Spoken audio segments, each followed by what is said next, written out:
Andres Herkel, erakonnal oli viimase kuu jooksul otsustada üks raskemaid otsuseid, et millised need olid? No erakond otsustas seda, et esimehe pea läheb pakule. Selles mõttes, et toimuvad esimehe valimised, enne seda ma astun tagasi.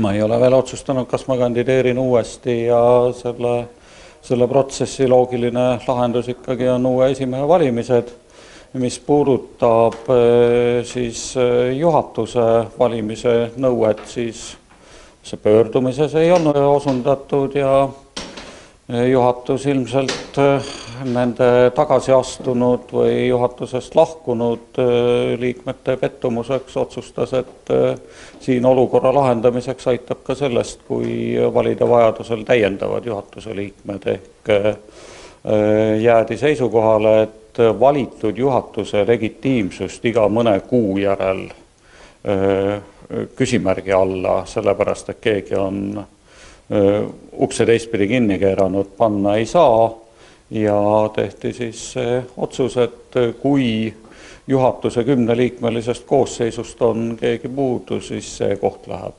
hääletamisele.